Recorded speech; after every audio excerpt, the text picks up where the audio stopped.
Hello, good evening. എല്ലാവർക്കും സുഖമൊക്കെയുള്ള തണുപ്പൊക്കെയാണ് കേട്ടോ, അതുകൊണ്ടാണ് ചെവി തല കെട്ടി വെച്ചിരിക്കുന്നത്.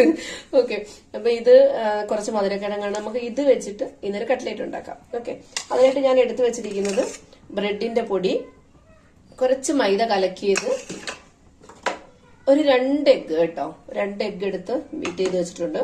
അതോട് ചേർക്കാനുള്ള സബ്ജി, ക്യാരറ്റും സവാളയും ഇഞ്ചിയും വെളുത്തുള്ളിയും കുറച്ച് കായപ്പൊടി, ഉപ്പും മൈദ ചേർക്കുന്നുണ്ട്. കുറച്ച് മൈദയും കുറച്ച് മുളക് പൊടിയും ഞാൻ ചേർക്കുന്നുണ്ട്. എരി ഞാൻ കുറച്ച് യൂസ് ചെയ്യത്തുള്ളൂ, അതുകൊണ്ട് കുറച്ച്.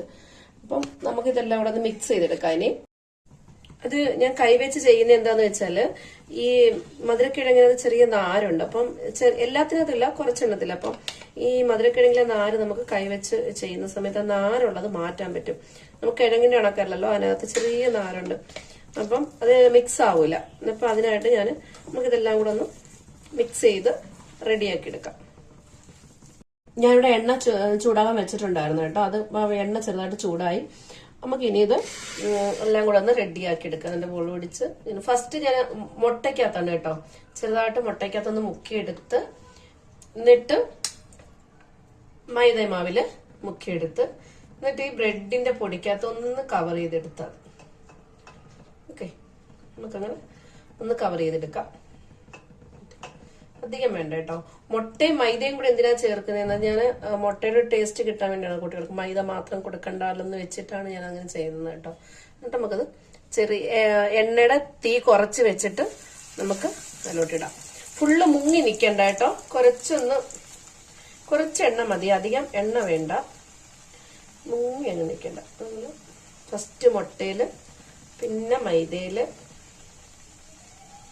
പിന്നെ ബ്രെഡിനകത്ത് നമുക്ക് നോക്കിയെടുക്കാം. 4 എണ്ണം ആദ്യം ഒന്ന് ചെറുതാക്കാനും നമുക്കൊന്ന് തിരിച്ചിട്ടെടുക്കാം. അധികം എണ്ണയിൽ എണ്ണ മുങ്ങിപ്പോന്ന് തക്കോണം ഇട്ടിട്ടില്ല. എണ്ണ അതിന്റെ മേളിൽ ഇങ്ങനെ മേളിൽ നിൽക്കത്തക്കോണം ഞാൻ എണ്ണ ഇട്ടുള്ളൂ കേട്ടോ. എടുക്കാം. അപ്പൊ നമ്മുടെ കട്ട്ലേറ്റ് ഏകദേശം റെഡി ആയി വരുന്നുണ്ട്, നല്ല മൊരിഞ്ഞു വരുന്നു. ഓക്കെ, നമുക്കിനി ഇത് നമ്മുടെ കട്ട്ലേറ്റ് റെഡി ആയിട്ടുണ്ട്. ഇവിടെ നല്ല ഫ്രൈ, നല്ല ക്രച്ചി ആയിട്ട് വന്നിട്ടുണ്ട് കേട്ടോ, നല്ല ഫ്രൈ ആയിട്ട് വന്നിട്ടുണ്ട്. ഓക്കെ, നമുക്കിത് കോരിയെടുക്കാം. ഞാൻ ഇത് കോരിയെടുത്ത് ഈ എണ്ണ പോകാനായിട്ടൊരു പാത്രത്തിലോട്ട് വെക്കാം കേട്ടോ, എണ്ണമയം ഉണ്ടത്. അപ്പൊ നമ്മുടെ കട്ട്ലേറ്റ് ഒക്കെ ഉണ്ടാക്കി ഞങ്ങൾ ഞാനും മക്കളും എല്ലാരും കൂടെ തീയൊക്കെ കാച്ചി ഇവിടെ ഇങ്ങനെ ഇരുന്ന് ചായയും കട്ട്ലേറ്റും ഒക്കെ കഴിക്കാണ്.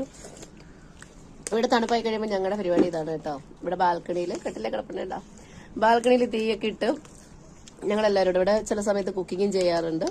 അപ്പൊ ഞങ്ങളെല്ലാവരും തീയൊക്കെ ഇട്ട് ഇവിടെ എല്ലാവരും ചെയ്യും. സെക്കൻഡ് ബ്ലോക്ക് അല്ല, എല്ലാവരും മിക്കവാറും എല്ലാവരും ഒരുത്തി ഇവിടെ നിന്ന് കട്ട്ലേറ്റ് എടുത്ത് കളിക്കുന്നുണ്ട്. ഇവിടെ മുഖം കാണുന്നില്ല. അപ്പൊ ശരി, എല്ലാവർക്കും ഗുഡ് നൈറ്റ്.